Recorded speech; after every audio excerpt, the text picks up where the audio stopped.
hello and welcome. My name is Kamala Weedy. I'm the marketing coordinator for CLET World Languages. You are why we do this, and so we are very glad that you are here tonight. After this session, we will be sending out a survey. We would love for you to fill that out. Your feedback is so important so that we can continue to bring you quality opportunities such as this. And so we're going to get started, but I'm going to do a little bit of practice with you first. Let's see how you're all doing tonight. We're going to practice using the chat feature. So I'm going to ask you a couple of questions, and I'd love it if you would put your answers in the chat. So first of all, who's having a good day today? I know I am. The sun is shining and it's just beautiful out. I am so excited for summer. So let's see some answers. How's everyone doing? Great, great. Wonderful. Oh, someone lives in Hawaii. Wow. Oh, that's wonderful. Great. Okay. So next question.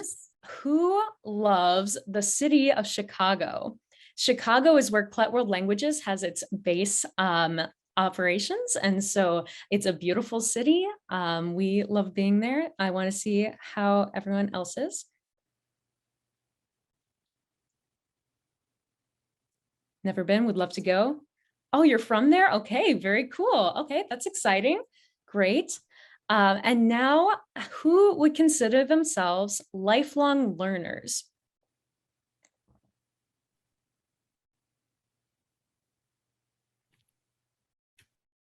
Absolutely. Great. Yes, yes. I'm sure many of you all feel that way as teachers. I know I certainly do, and that's why you're here, to learn and to continue growing always. So very excited that you're all here. Quick announcement. For those of you who answered yes to these questions, we will be having a conference in Chicago for you that has some very cool speakers, and I will give you a little bit more information on that later, so keep that in mind.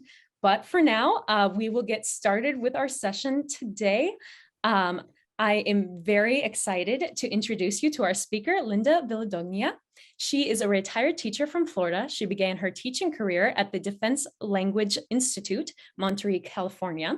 Relocating to Florida in the 80s, Linda taught at Flagler College, Daytona Beach Community College, now Daytona State College, and St. John's River State College.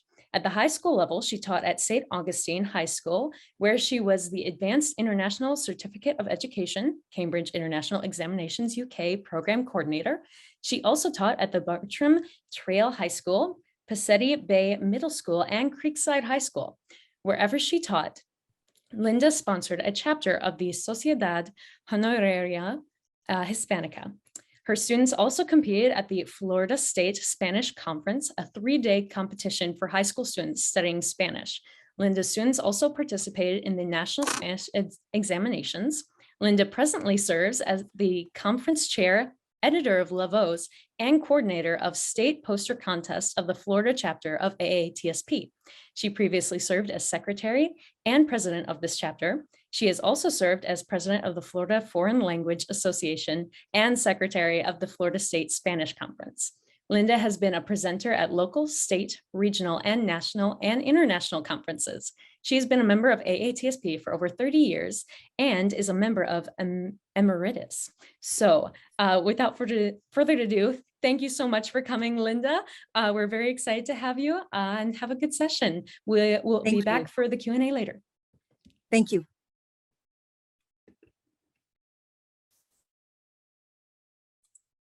Uh-oh, here we go again. Let's see. Here we go.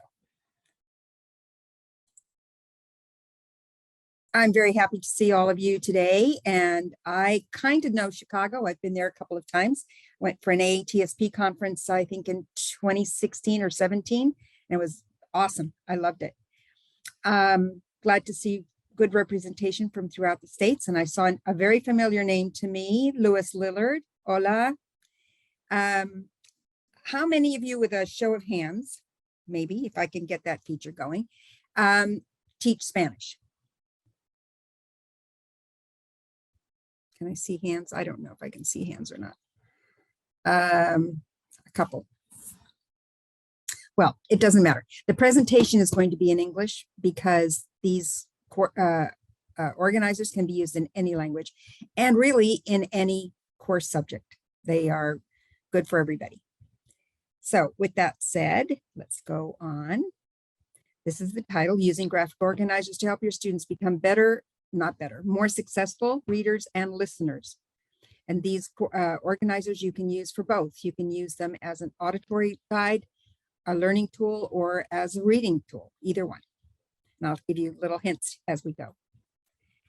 You can find our slideshow and graphic organizers if you use this QR code or if you use the code at the bottom. I'm sure we'll show it again at the end so that you can get it if you don't get it now, or you can take a screenshot of it now so that you have it.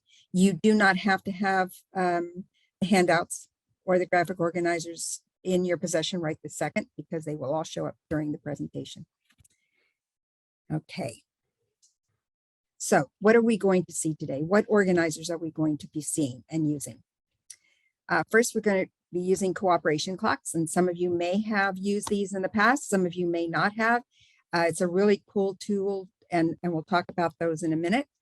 We're also going to be using the KWL and prediction chart to make predictions.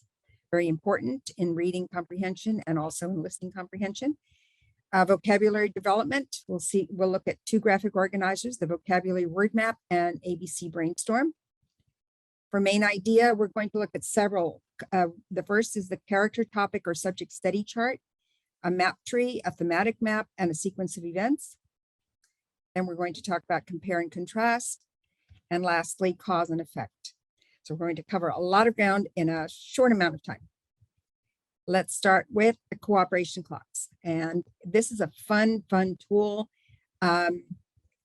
especially if you have a brand new class and they don't know each other. This is fantastic for that. You start off with, the reason you use it is to help students get to know each other and collaborate with others, especially those who tend to gravitate toward the same student all the time. You want them to mix and get a different perspective, perhaps, or different input. And so this is a great tool for that. You can use it for think, pair, share activities. You can use it for interpersonal communication activities, and you can use it in small group or large group work. So it's really, really practical and enjoyable for you and for the students. This is the cooperation clock, and you can see it looks like a clock and has 12 spokes. So after about the second week of class, when class numbers have kind of leveled off and you have a steady group of number of students, you have them make their own clock so that I used to give them paper plates, but what I found was that sometimes they would get lost, even though I would tell them to put their names on the back. And then they'd wind up having to make a new one or forgetting who their partner was or whatever. So if you have them draw it on notebook paper and stick it into their notebooks, into their three ring binders, that's the most practical thing. What they do is at the beginning of class, you have them draw the clock just like it's shown here. And then after a couple of minutes, you say, okay, these are the instructions. You need to make appointments with 12 people in the class. And it's on the hour. Now, the second graphic is this one. This has 24 spokes because I have yet to see a class with only 12 students in it. So, or 13, whatever it would be.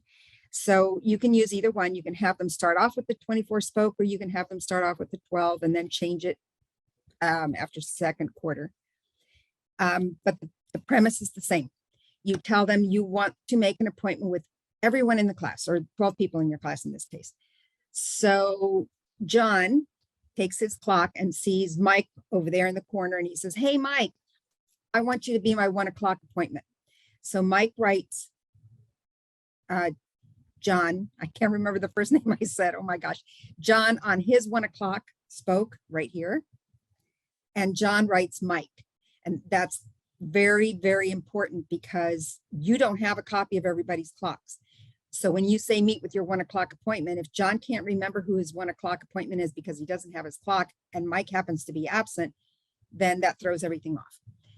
And they do that for every hour of the clock. Invariably, somebody will say, I don't have a 3 o'clock or I don't have a 6 o'clock. And then there's somebody else who pops up without a 6 o'clock. They cannot repeat. They can't have 2 appointments with the same person on any clock. Obviously, if you have more kids and you want to spread it out even further, then you use this clock with the half hours. And that really will then make sure that every student meets with every other student in the class at least once during, a quarter or something like that. The premise is exactly the same. I want you to be my 1:30 appointment. Okay, you write Johnny and Johnny writes Linda, and we're good to go. This takes a while the first time because they go around, and of course they're first going to talk to their friends and then start filling in the rest of the blanks. Be patient and get ready for some chatter because there is, obviously. All right, so now we have our cooperation clock. The next thing we're going to talk about is making predictions. And to make predictions, it's really important that students be able to do that as they're reading or as they're listening, because it improves their reading or listening comprehension. The first tool we're going to use is the KWL chart. This is a great way of activating a student's prior knowledge of a topic, or if they have no prior knowledge, they'll hear other students talk about their prior knowledge of the topic. And that's really kind of important so that you know that they have a basis from which to improve or learn or expand their knowledge. So KWL, what does it stand for? The K is what do they know already? The W is what do they want to learn? And the L is what they learned at the end. So that's the KWL. There is a Spanish version. It's SQA, lo que sé, lo que quiero aprender y lo que aprendí. The good thing about KWLs, if I had to choose one thing other than activating prior knowledge and making them feel comfortable, would be that they're going to use strategies and advanced thinking skills in order to better understand what they read or hear. It makes them do that because they want to be able to fill in that last column with at least 1 or 2 things that they've learned in the course of the reading or the listening. And it helps them control their progress toward their goals of being better listeners and better readers. So uses of the KWL chart: cultural topics. For example, Dia de los Muertos, the Day of the Dead, quinceañeras, or la chandelier. I do not speak French, but I think that's how you say it. Most kids will know, if they're taking Spanish, most kids will know something about the Day of the Dead. Some will know about quinceañeras. If they're studying French, they may already know something about la chandelier or lire. I'm not quite sure. You can also, and there's so many more topics, cultural topics that you can use it for. I just chose 3 that are fairly common. As far as AP, IB, or Cambridge levels go, gosh, there's such a wide range of topics. For example, renewable energy sources. What do they know about energy sources? What do they want to know about energy sources? Or advancements in technology. And there's so many advancements in technology these days that they are far above, they know far more than I know that for sure. Health and medical advancements, that's a topic that is covered definitely for Cambridge and for AP. I'm not too familiar with IB. I didn't ever teach IB. The economy, what's going on in the world economically speaking. Health and medical advancements. Immigration, hot topic everywhere. And verb tenses. What do they know about the present tense? What do they know about the future tense? What do they know about the conditional tense? And if English is their only language, probably they don't know a lot about the conditional tense because it's not as widely used in English as it is in other languages until they get to learn it. And then they go, oh, I've been using it all the time. Yep. And then, of course, there are many, many more. This is what a KWL chart looks like. They can make their own.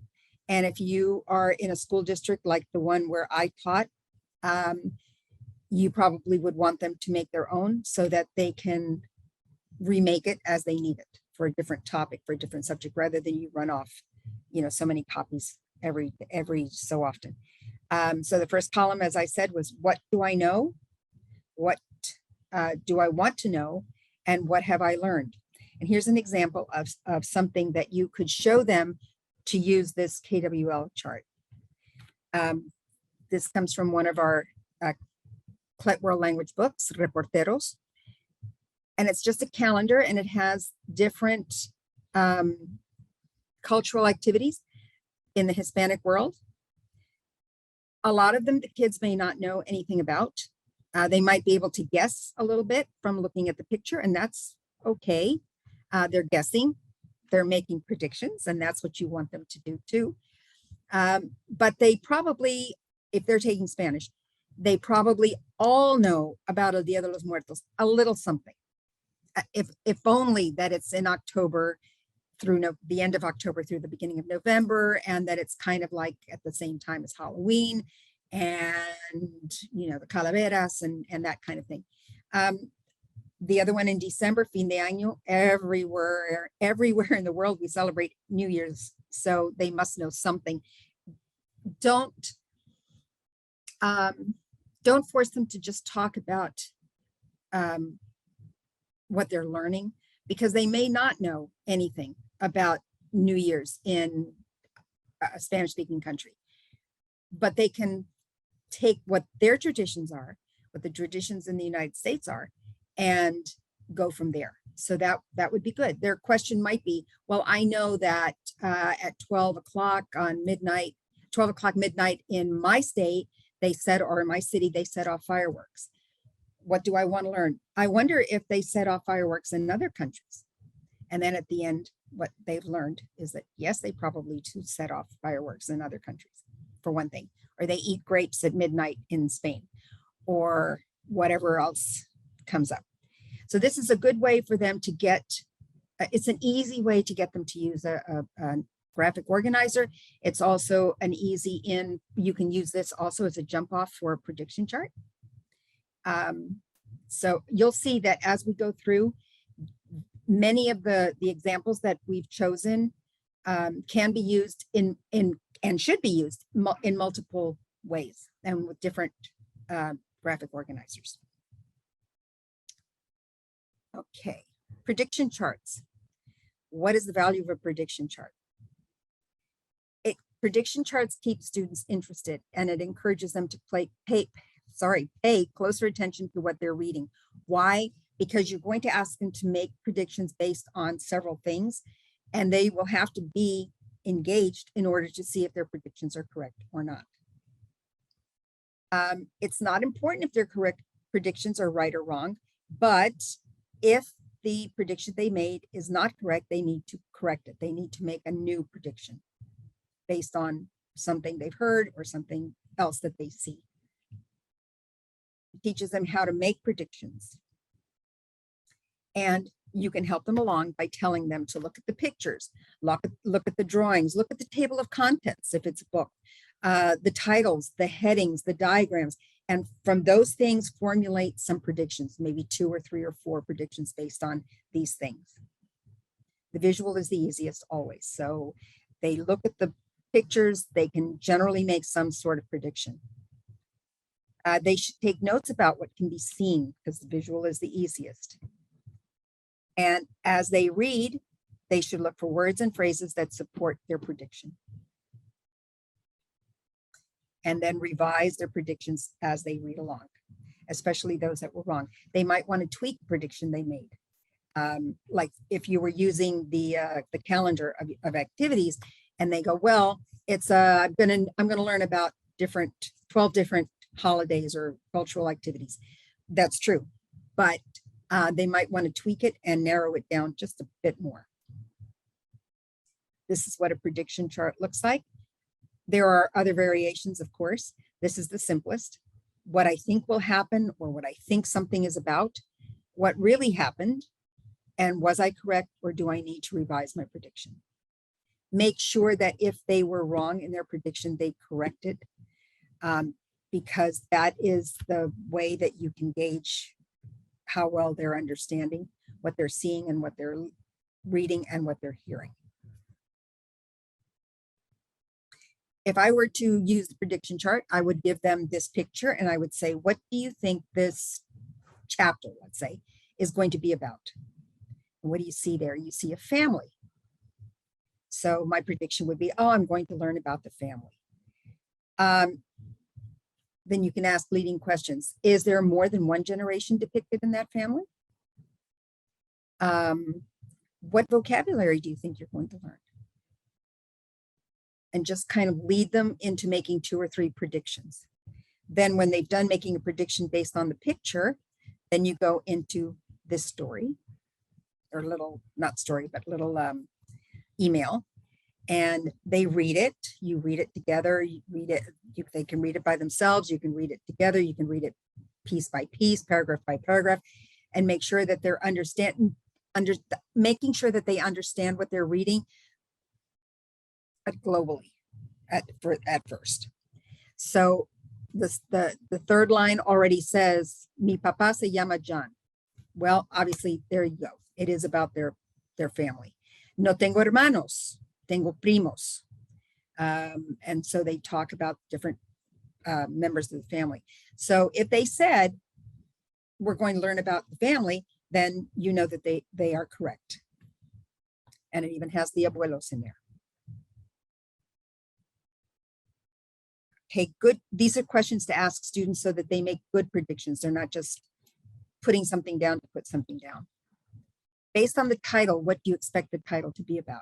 So if we go back to that one, well, it doesn't really have a title, so we're not going to, I guess, we're not going to do that. Based on the information in the first paragraph, what kind of information do you expect to get in this article? And that's why it's important to go paragraph by paragraph, bit by bit, so that you can help them make good predictions and continue the process.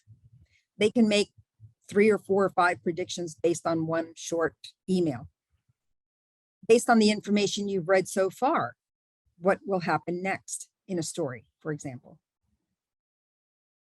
Based on the clues, what do you think the author will reveal in the next part of the article? So there are different types of questions to ask so that you keep their interest and not ask the same question over and over and over again. And then at the end, which of your predictions were correct and which ones did you have to revise? And that ties it all together. And you can collect it and use it as a quick guide to see how well they've understood not just what they've read, but how to make predictions and how to use that as a tool. And then give it back so that they have it. Oh, I forgot one. What details or clues did you use to make your predictions? And they'll say, oh, the picture, because I saw a family, or, you know, or I read the first paragraph and it talked about my father. And then it talked about my brothers and sisters or whatever. But have them write that, because they need to know what clues led them to deciding whether the prediction they made was right or wrong. So they have to have supporting evidence. Vocabulary development, probably my favorite thing, because without vocabulary, you can't do anything. And for me, I've always told my kids, my students, that communication is the most important thing. It doesn't matter initially. If you speak a perfect sentence, if you go to a Spanish-speaking country and you would like to buy a bottle of water, or get a glass of water, buy a bottle of water. If you can say agua, por favor, have you made your point? Yes. If they can say, puedo comprar una botella de agua, hey, thumbs up to you and thumbs up to them for being able to put that together. But if comprehension is the key here, or the goal, then agua, por favor, and you know, they've accomplished being understood. So that's a big plus for them. One way of using vocabulary charts, or one chart that you can use, or one way that you can use to develop vocabulary, I guess is a better way to put it, is that students should use context clues. Now, I know from having taught high school that when the kids come to high school, they think that everything they learned in elementary and middle school is left there, and that things that they learned are not going to carry over into high school. And they do. I know that they teach about context clues starting in second grade, in third grade, fourth grade, to develop their vocabulary. And so work with that. But some kids may not have ever learned it. Doesn't mean they weren't taught, just means they haven't learned it. They haven't processed it. So then it becomes the job of the language teacher to help them along. So what questions can you ask? What do you think the word or phrase means based on the rest of the sentence or paragraph? What clues does the author give to tell you what it means? What clues did you use to figure out the meaning? What clues did the author use to help you understand the word or phrase you didn't know? Are there synonyms or antonyms that helped you figure out the unknown word or phrase? And now, being careful with synonyms and antonyms, because synonyms can mean not just a direct, not the exact word. No, what am I trying to say? There may not be another exact word for that word. For example, bedroom. Bedroom is bedroom is bedroom is bedroom in English. You can explain it by saying it's the room in which I sleep. So that's explaining it, but there may not be a real synonym. But there might be a word that is similar in meaning, like den. Might be a family room for some people. It might be a place where they study. So words have different meanings for different people, depending on what part of the country they're from, depending on their experience elsewhere. In Spanish, in Spain, they use habitación for bedroom, but I've also heard people say in Spanish, el cuarto de dormir. I've also heard recámara, and there are real synonyms for habitación. For antonyms, the same thing. There may be a direct opposite, like alto, bajo,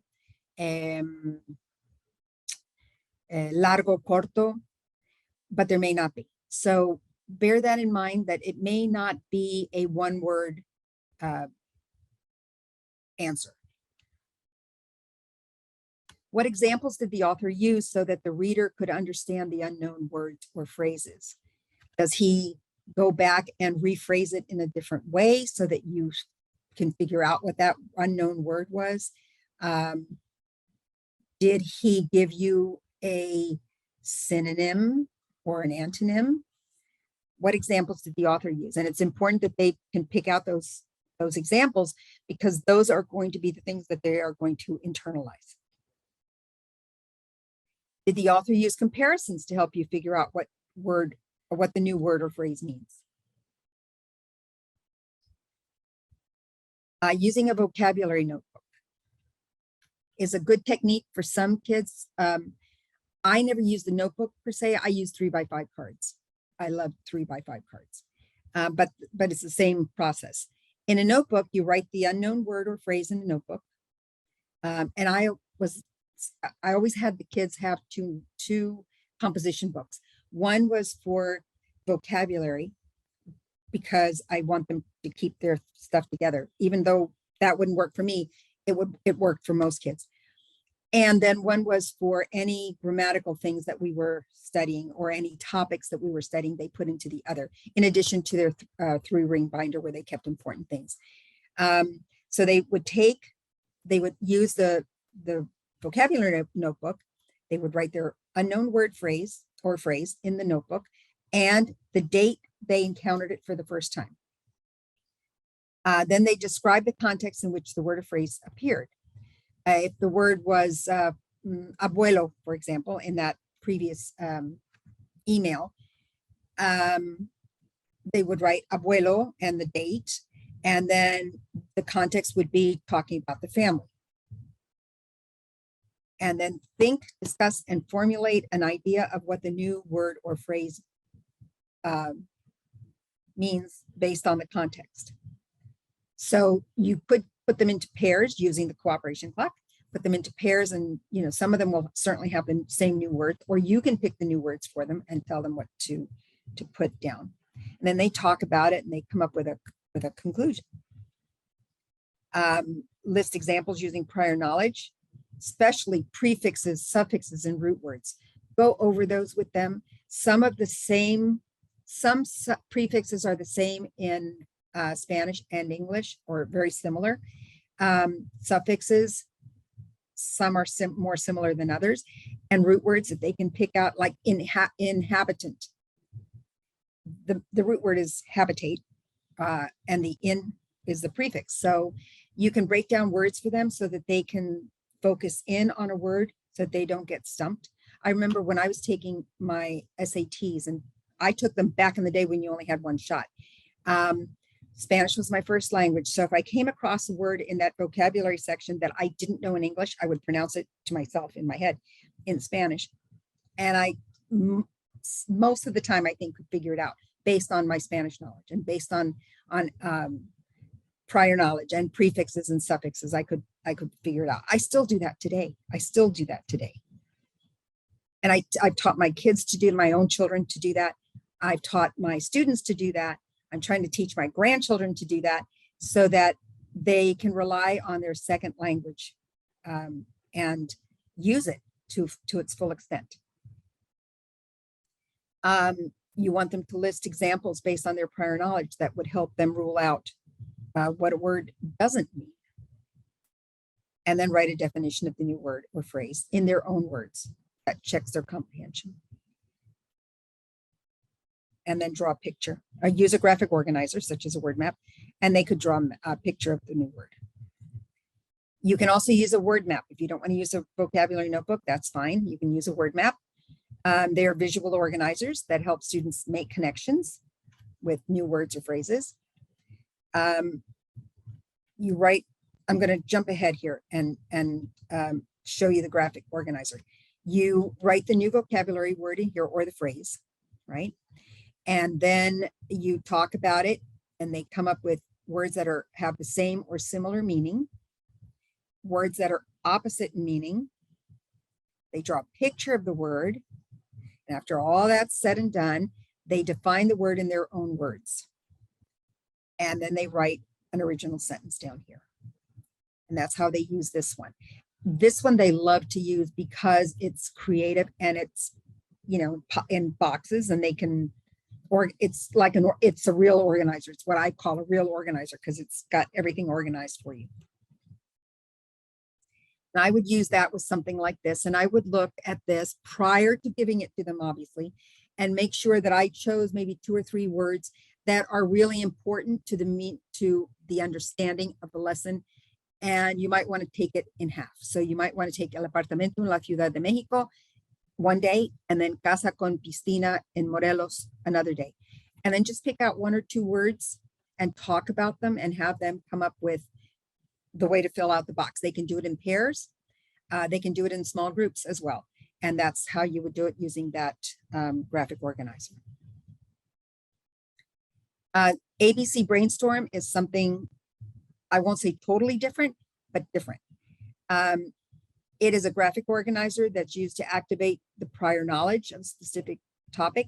We all know that activating prior knowledge is very, very important, because if the child has no prior knowledge of something, it's like it is truly learning it from scratch. So we have to activate that. And if you know for a fact that somebody has a lot of prior knowledge, then use that student to its fullest. How are they used?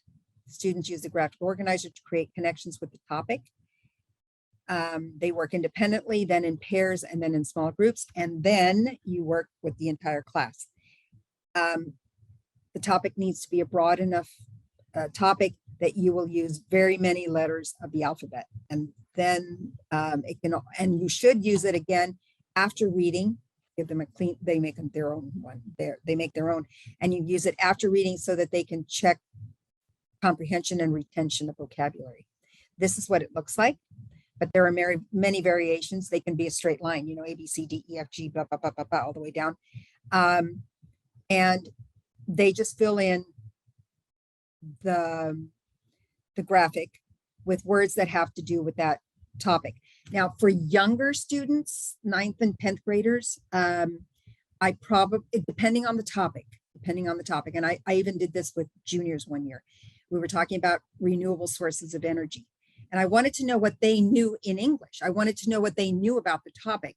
Well, I knew they didn't know any words in Spanish, or very few. They might know sol and gasolina, but you know, other than that, maybe not a lot more.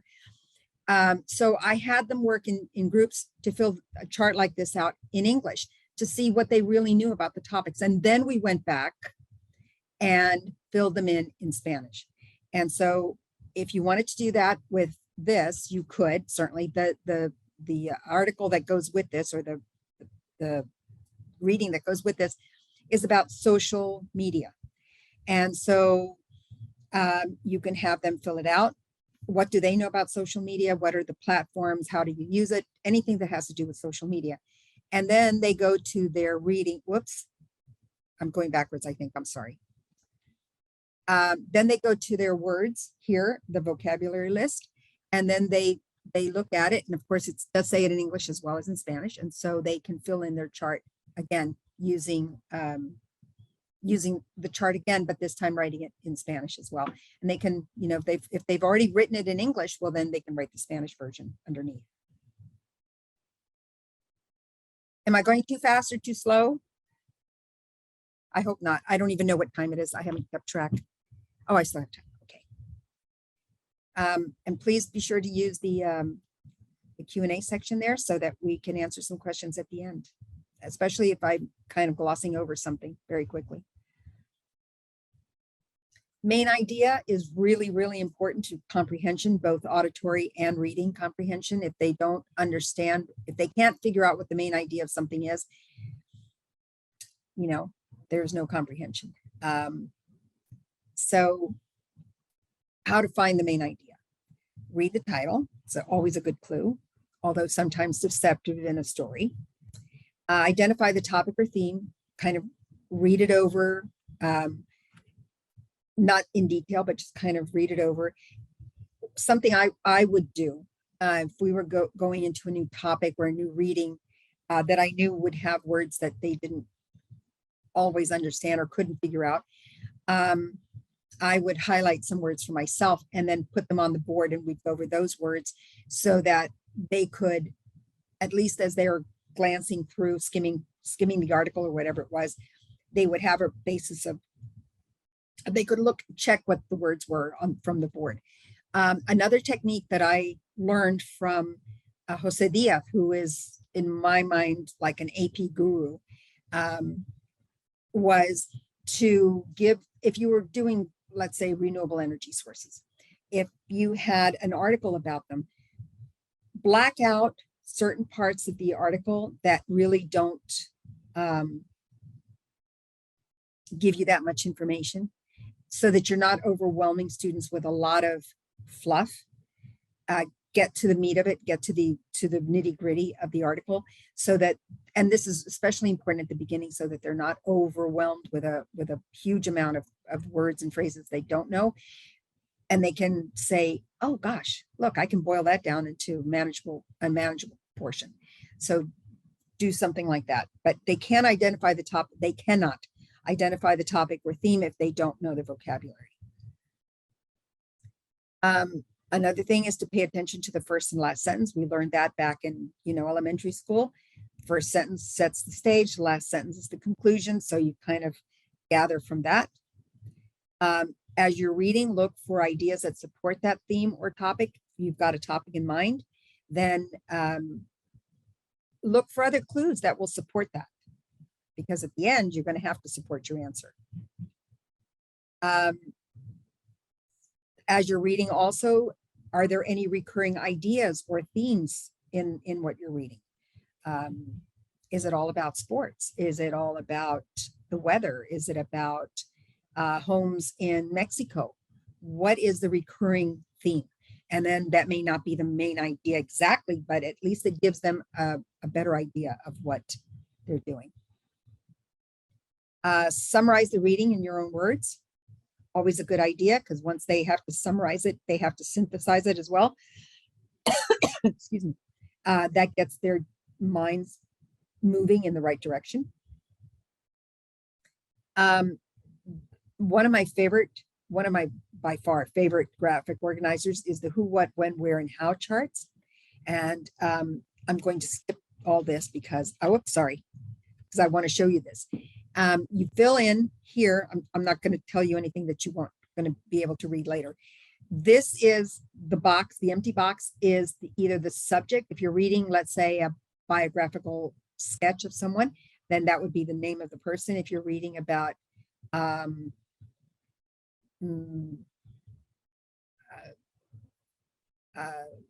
don't know, the founding of St. Augustine, for example. That's where I live, St. Augustine. So that could go in here. And then as you read the article, you fill in these answers. Where is it? It's in Florida. It's on the northeast coast. Who founded it? Pedro Menéndez de Avilés and Juan Ponce de León, searching for the Fountain of Youth. The what? It's a city in northeast Florida. When? In 1565. Why? Because they were looking for the Fountain of Youth. And how? By accident. Something like that. Knowing that they have to answer these questions makes them read more carefully. And obviously you could do it in pairs. I always tried to do this with one student at a time, and then had them get together in pairs to compare answers with each other, and then in bigger groups, and then finally a whole group, a whole class. But it's a fun way for them to focus in on the important information and get them going. This is the article that this is an example of an article that I would use. It's about Alexis Díaz Pimienta, who's un poeta repentista cubano. So as they read it, they would fill out the circles, and they would do that. And then, get together, and then you can talk about well, ¿qué es un poeta repentista? ¿Por qué tiene éxito? And stuff like that. So it's a jump off point. You can also use thematic maps or trees, and they list various aspects of the theme or topic. They help the student focus on the topic, the main topic, but also any subtopics that are available. They have to review what they know in order to organize themselves better. And for AP tests and for Cambridge tests and for IB tests, where they have to write essays, this is a great thing for them to have in their back pocket, because they can scribble one, in the margin of paper or something, and they can do that. And that's a good way for them then to be able to synthesize the information. It helps them evaluate the amount of knowledge they're gaining and how much they understand it. And it might, in some cases, expand their knowledge to the point where, gosh, I'm really interested in this. I really want to know more. And isn't that what we want? We want to wake up that spark. We want to give them that spark to want to learn more and be better read. And this is what a simple subject would be. So this is the main idea, or the topic goes here based on all those other things that we've done in the past, right? So you come up with the topic, and then this is your supporting evidence right here. The branches are your supporting evidence. Now there's another one. Oh, this is one, Educación en Costa Rica. And you could use that for that, because the main topic obviously is La Educación en Costa Rica. That's the main topic. And then it goes into other ideas and things about the education in Costa Rica. And you fill in your little branches. Now this has 1, 2, 3, 4 paragraphs, right? So there could be subtopics in there, in which case you could use this thematic map, which has the main topic here is education, but then there are, ironically, 4 paragraphs. So there could be 4 different subtopics within the major topic. and you would write those in these boxes, and then your supporting details in the smaller boxes. So when that child goes to write an essay, pulls this out and can write an essay in his or her own words, synthesizing the material and talking about education in Costa Rica. Can it be done with other topics? Of course it can. Look at your books and extract as much juice as you can out of one reading, because the more you read it, what happens? They understand it better. And then they become more confident and they start realizing what works for them, because nothing works for everyone. They have to kind of feel their way through it. So by giving them a variety of choices, you will do them a lot of good. And they could read this article about Africa, pasado, presente y futuro, and talk about La Guinea Ecuatorial, where Spanish is still very much spoken. It's one of the official languages, Fang being another. Not a lot of people know about Equatorial Guinea, or where it is, or even that it belonged to Spain at one time. So that's something that there are, again, subtopics in this one. Also, you could include the author as one of the boxes, but they read the article and they fill in the boxes as they're reading. But you could use the KWL chart with this and see how much they know. And they probably don't know much about Equatorial Guinea.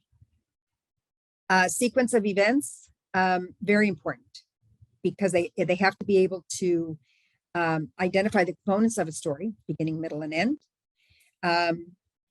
They have to be able to organize their details in an orderly fashion when they're retelling it or summarizing it. It has to be in order. Nobody wants to see arrows drawn.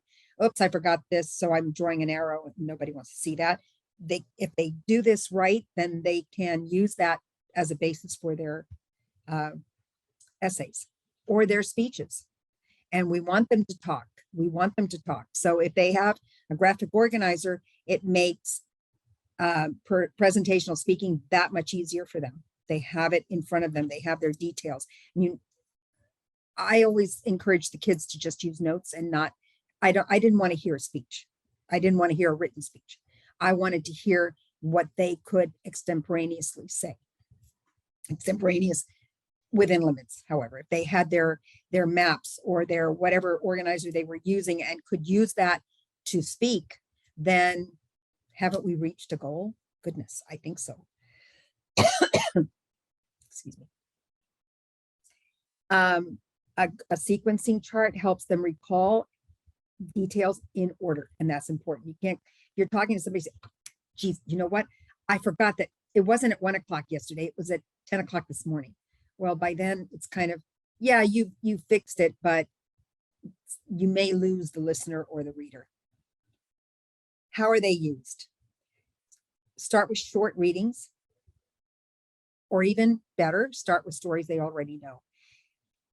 In high school, I know you don't think about fairy tales, but why not? Everybody knows the story of Goldilocks and the Three Bears. So if you can find a book in Spanish, which you can, the Golden Books, I think, still has a version, then you read the story to them or not, and you cut it up and give, several copies and break them up into groups, and then have them put the story in order as to see how much they remember. Actually, did she eat the porridge first, or did she use their beds first, or did she sit in a chair first? So if you read it to them, then they should be maybe taking notes. If you didn't read to them, you're throwing it out there to them as, let's see what you remember from, when you were a toddler or kindergartner, and see if you can retell the story in order. So start with things that they are comfortable with.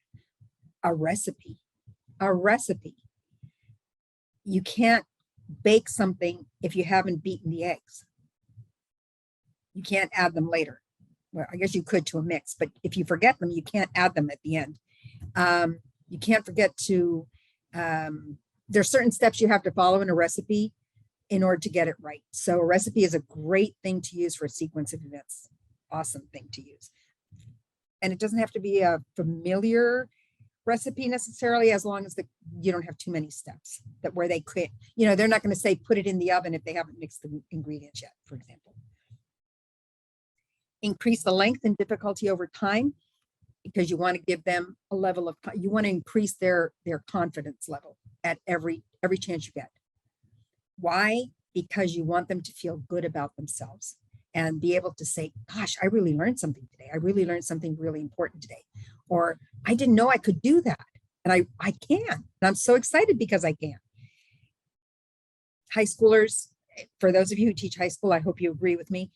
I always loved it when I could see the spark in their eye, or their, like the light bulb going off in on top of their heads, like, oh my gosh, that's what this is.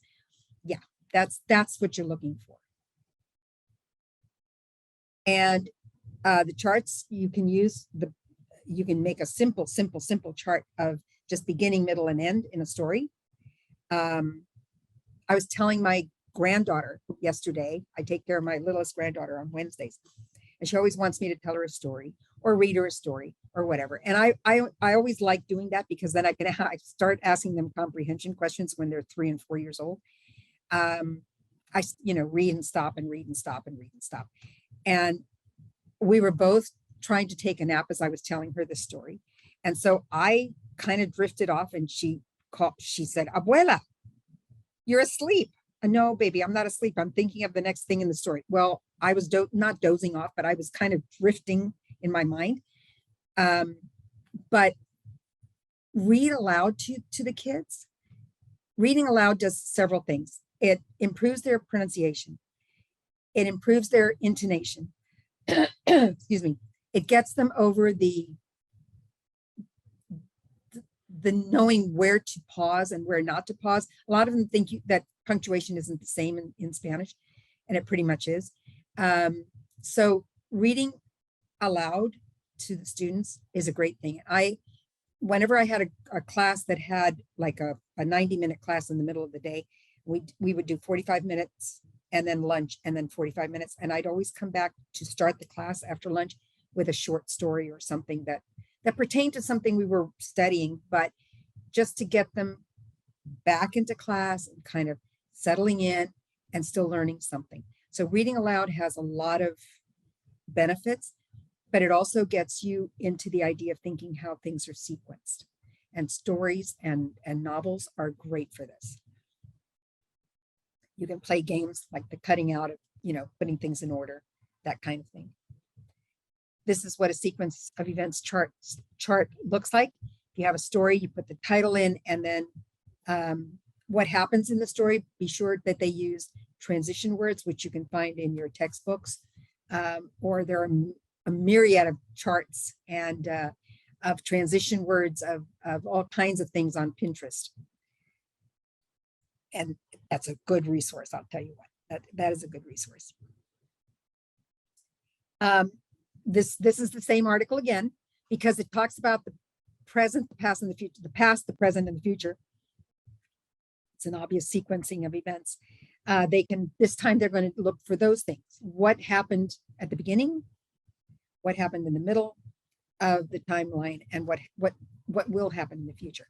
So this is an example of an article that you can use for more than one graphic organizer.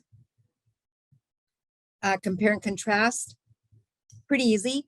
Kids have been using Venn diagrams forever, and there are different variations: the simple, the next simplest, and then the complex. Very easy once they realize that the shaded part, the blue part in this case, are the differences, and the commonalities are in the middle where they overlap. That's how they use it. They know how to use it. Or they should.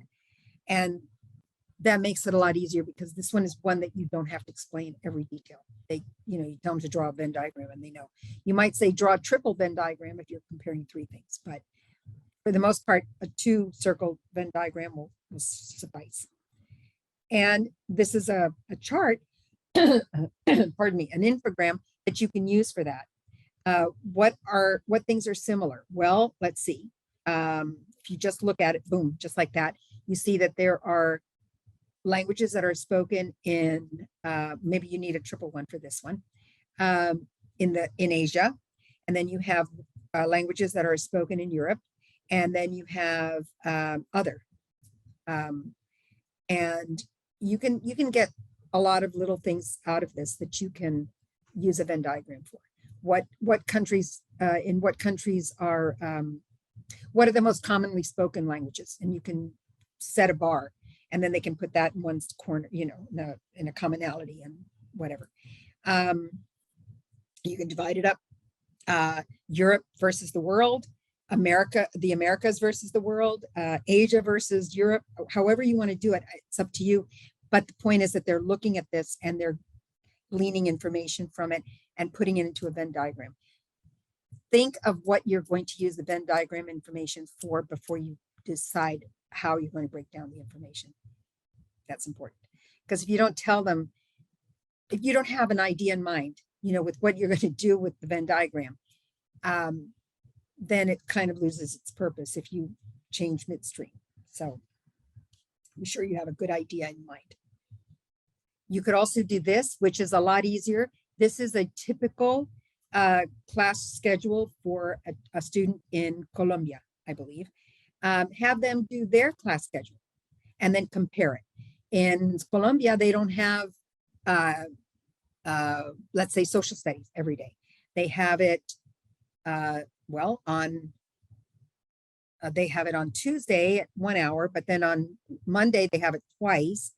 And they have physics a couple, maybe once or twice a year. Math, they have a week. Math, they have several times a week. PE, they have several times a week. And they can compare their schedule with a schedule of a student of comparable age in Colombia or España or Brazil or Deutschland or, you know, whatever. This is a really good activity. Gets them to learn subject words as well. This is like Spanish 1, obviously, but gives them that practice as well as gleaning information. Then we have cause and effect. What can I say about cause and effect? I volunteer at elementary schools during the school year and usually work with lower readers, but sometimes I work with the higher end. And sometimes I work with two groups, not simultaneously, of course, but I'll work with maybe the low group for half an hour, and then I'll transition to a higher group. And cause and effect is something that for some reason is a hard concept at first in 3rd and 4th grade when they're just learning about it and they don't have their connectors down quite yet. And it's difficult. It doesn't get easier in a foreign language. It's like learning it all over again. So cause and effect, what is it? Cause is why something happened, and the effect is what happened. This is an example. It's very hot, like it is right now in Florida. The ice melted. That was the effect of it being hot. So a student could say, the ice melted because it's very hot. Or they could say it's very hot, so the ice melted. It doesn't change the cause and the effect, it just flips it. But that's kind of a hard concept for little ones to wrap their head around. And then when kids go into learning a foreign language, it's like learning it all over again. So what do they have to do? They have to learn the connectors, obviously. And you do have those in your books. I know we have them in the CLET books that we use. There, that was the final sentence. These are some examples of connectors in Spanish. They almost all mean the same thing, you notice. Por eso, así que, como, así pues, a raíz de esto, de modo, de manera que, puesto, dado que, por tanto, de ahí que, entonces, all of them mean about the same. The first sentence, no funciona el bus, por eso llego tarde a clase. The bus wasn't working.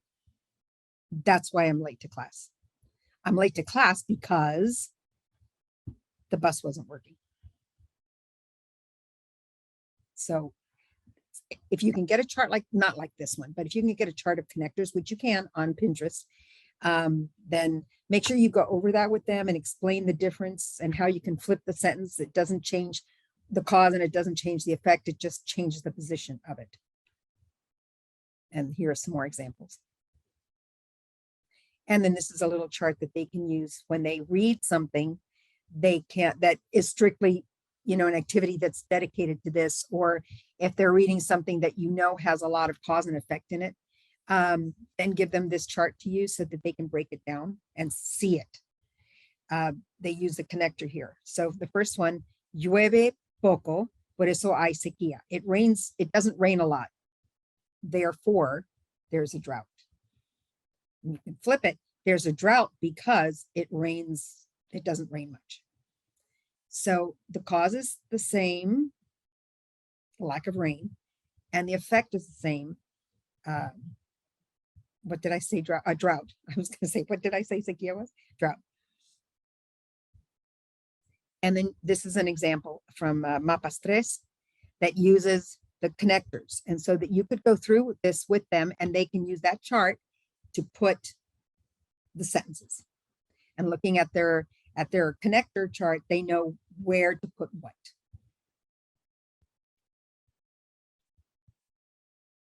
Ya que is a causal adverb, and por lo tanto is a consequence. And that's it. I want to thank you all for attending. And my gosh, we finished right on time.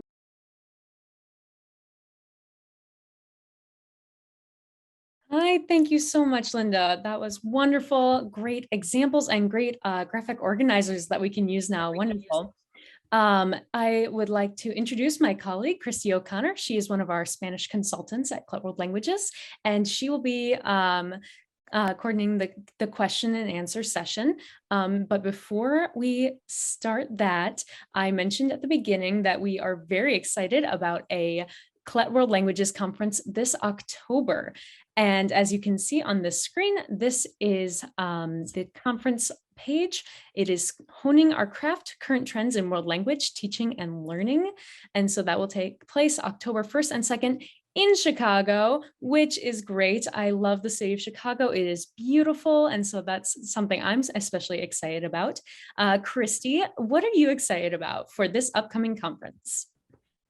Well, I love any conference where I get to be with like-minded people who love language, which is definitely what we're going to experience here. I also love that this is a hybrid event. So even if you can't come to Chicago, you can in fact join us for this awesome conference. And probably the thing I'm most excited about is definitely the going deeper into the book, Honing Our Craft, which is going to be co-written by Kim Patowski, one of our speakers, as well as Florence Henshaw, which if you went to the webinar that she did the other day, Unpacking Output, that was so enriching, just like our presentation today. And so to see a little bit more about what they have to say about the language classroom and language acquisition, I am really excited to hear more about that and to see more of what this book is going to have to offer. So I'm really excited about that. What about you, Kamala? Oh my goodness. Well, everything you said, of course. And then, as I said, Chicago, beautiful city. Yeah, so lots of fun things to look forward to.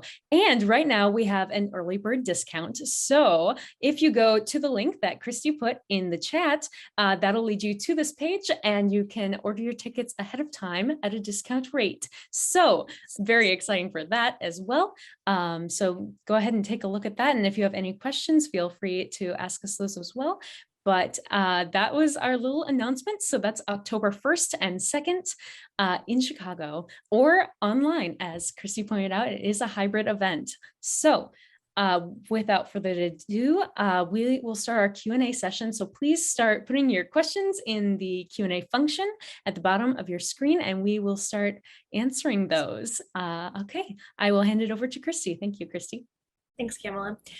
So Linda, we have our first question, which is, you shared with us a practice suggested by Jose Viaz.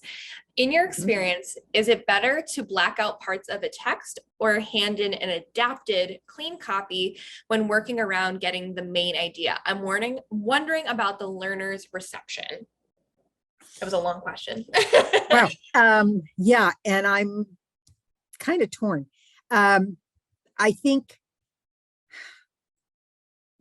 before I got before I learned this little trick from Jose Dia, I would give them an adapted version. After I learned this trick from Jose Dia, I tended to give them the blacked out version because that, at least at first, because they could see that not every single word is important. Because you know, when you're learning a new language or when you're learning a new subject, you think every word is important. And oh my gosh, if I can't remember every single word, I'm not going to pass or I'm not going to do well on a quiz or whatever. And in reality, there's a lot of fluff in some articles. So by blacking it out, they can see that wasn't as important to the topic. And that gives them a sense of, phew, I didn't miss as much, you know. Or you could do both. You could give them not the adapted version, but you could give them the original version and then the blacked out version so that they could see that they really have to, one of the things they have to learn is to be selective and look at the question that they're going to have to answer or talk about or whatever it is that they have to do, so that they know what they can cross out themselves once they get used to it. But it gives them a real boost of confidence to know that there's a lot of stuff in there that may not be as important as the author thought it was. That was great. I loved that. Another person asked, how do you work with graphic organizers and dyslexia? That's a great question. Yeah, it is. It is really. Well, one of the two things. One is you don't want frou-frou scripts, type points. The less there is to it, the better. There are, and I hope you notice that we use very clean, very easy, readable material so that it's easy on the eyes, and it's big enough and it's spaced enough so that a dyslexic person isn't overwhelmed with frou-frous. I call them frou-frous, the ornate letters and all of that. They're great to use. I use them myself, but know your audience. So if you know you have a dyslexic child in your class, then do everything you can to help him or her by using a simple type font and color also, because there could be a colorblind student that you are unaware of. I had one. I didn't know for the longest time that he was colorblind until we had a conference with his mom. And one of the things I did as a beginning Spanish 1 teacher, teaching structure, I would have them do different things to different parts of speech. So, you always start out with the subject and the verb, and the subject was always underlined, and the verb was always put in a box. And they would underline in blue and put the box in red, for example. So why red? Because you have to stop and think how to conjugate the verb. Stuff like that. And then you add the adjective and you put a triangle around it. His mother brought out at the conference that I was the only one of his teachers without knowing he was colorblind, right? I didn't know. I had no idea. But that the fact that I had shapes associated with different parts of speech was how he learned it, because he couldn't see the colors, but he sure as heck knew the shapes. So think about that. It goes back to getting to know your students. How well do you know them, who they are, and what their abilities are? So, but for dyslexia, I can't even say it. Dyslexia, you go back and use the simplest font you can and print. Don't write on the board, print, because they can read that so much more easily. Sorry, it's a long answer, but. No, that was a great answer. It made me think of when I was teaching, and I always used to use red and green for preterite versus imperfect, until suddenly I had a colorblind student. He was like, they're both gray to me. So I know exactly. That's right. What you're talking about. It's like, it's all Greek to me. Yep. Someone said, do you have any ideas for lower level students in grades K through 6? That's a grade level that I've never really taught, other than my own children and my grandchildren now. The books that are out there, like Alba and Gael, are so good for elementary students. And it's, right there. It's broken down so well into nice small packages. I think the key for really small children is speak as much Spanish as you can. Go right in, because they are little sponges. My husband and I spoke nothing but Spanish at home for my children. My husband was born in Spain. My parents were born in Spain. And so we spoke Spanish to them all the time, and they learned it without realizing, just like we learn English without realizing, right? So immersion classes, I think I have enough time. One little informational thing. I was very fortunate to be able to go to an immersion school in Brooklyn. And I went to one in Florida too, but the one in Brooklyn surprised me even more because it was an elementary school. And those kindergartners were learning the life cycle of a butterfly en Espanol. And I thought, holy moly, they know that terminology better than I do. And it was so impressive because they were speaking Spanish to each other nonstop. Maybe they were first grade, but it was nonstop. The sixth graders had to do a project and explain it all in Spanish and be able to answer questions in Spanish from their guests. So the more you speak to them, the better. You know, my grandson still, when he hears the music for Saber y Ganar from Televisión Española, he goes, "Oh, abuela, there's your program," because he remembers the sound, the music that comes on with it. So there's a lot to be said about that. Read aloud to them all the time in Spanish. Do as much as you can. But I honestly, Alba y Gael is and I don't mean to, necessarily push it, but I'm pushing it because it's a great book. It's a great series for elementary school. I'm not going to fight you on it. It is a great series. So I was actually going to mention how I really loved how you were talking about reading out loud to your students. And I know personally, when I started reading to my students and working with little novelas with them, it completely changed not only their ability to pronounce words, like you said, and, in their intonation, but it definitely made us a stronger relationship, like you said. And I think that's one of the things I really like about Mapas is that it has the textos locutados, which you can hear the text read aloud in different accents. Exactly. Yes. Someone had asked if you had recommended sites to get downloadable templates and recommended sites to tweak or personalize graphic organizers. Pinterest has lots and lots of them. And because they're on Pinterest boards, you can be probably pretty safe in using them. Because if you just Google, you might find that some are copyrighted, and I mean, you could get dinged for it. But Pinterest is pretty much out there for anybody to use. So I would say start there, and you can personalize any graphic organizer. These were all based on something else. They aren't, these are not registered with anybody or anything. So yeah, just find one that you like and then tweak it to your own classroom. Someone asked, how can they help heritage or native speakers better? They can be very reluctant since they already know Spanish. I can see some uses, but I really want to get more buy-in from them. Also, there is a disparity in their abilities. For real. Yes, for sure. That is a really good question. And it's a tough one because their levels could be so different. And it depends how long they've been here in the United States, how far in school they went in the country that they're from. I have had classes where it's been such a mixed bag that, I just want to go home and scream and cry. The good thing is, though, that they all speak it. Some better, some worse, but they all speak it.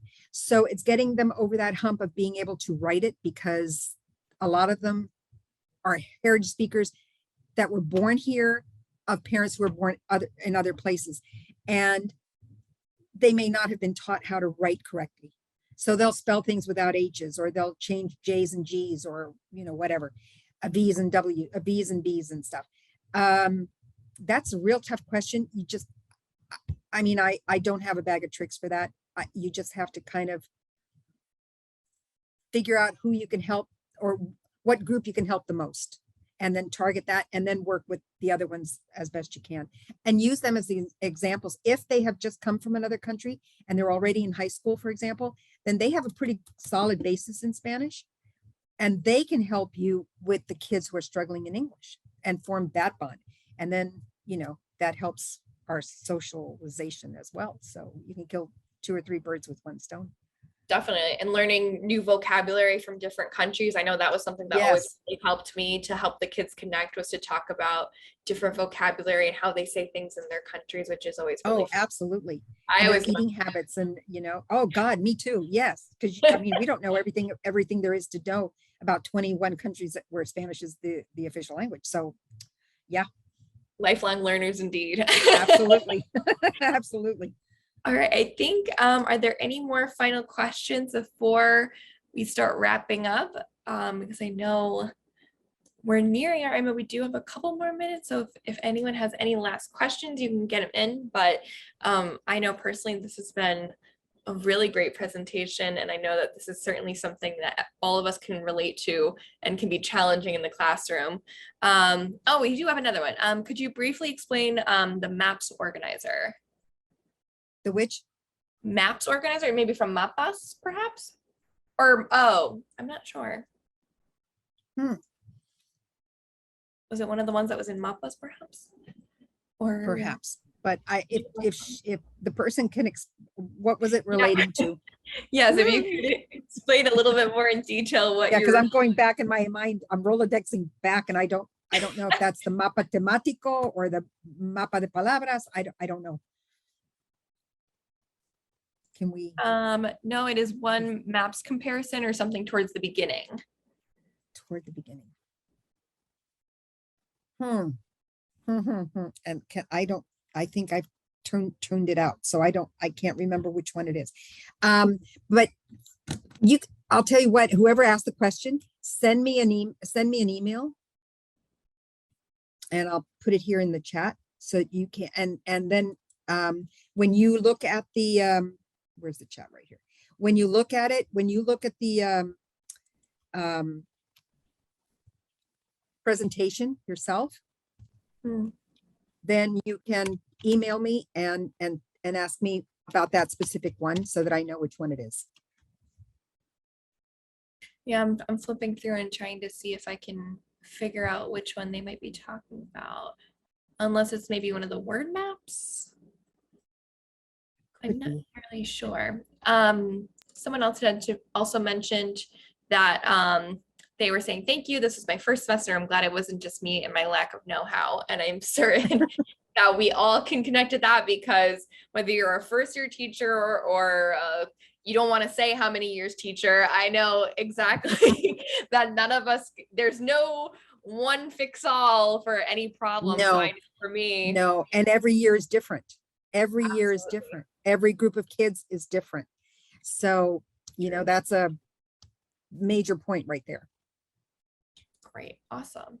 All right. I think that might be it for our questions. Other than that one, I think they will be emailing you shortly. So okay, good. Once again, Linda, for such an amazing presentation. This was so enriching. And I know thank you. Everyone here has things that they can immediately start employing in their classrooms, whether they've got 5 days left or no days left. There's still a lot more learning that we can do. So thank you so much for joining us for this awesome presentation. And thank you for everyone who's here who joined us. We know how valuable teacher free time is. So please, thank you so much for joining us. We appreciate it. Again, I'll put the link in the chat if you're interested in checking out our conference. We're very excited about that. And we have a lot more webinars to offer coming down the road. So feel free to follow us on our social medias for updates about that, as well as subscribing to our newsletter. But thank you again, everyone, so much for joining us from all of us here at Cloud World Languages. Have a great evening.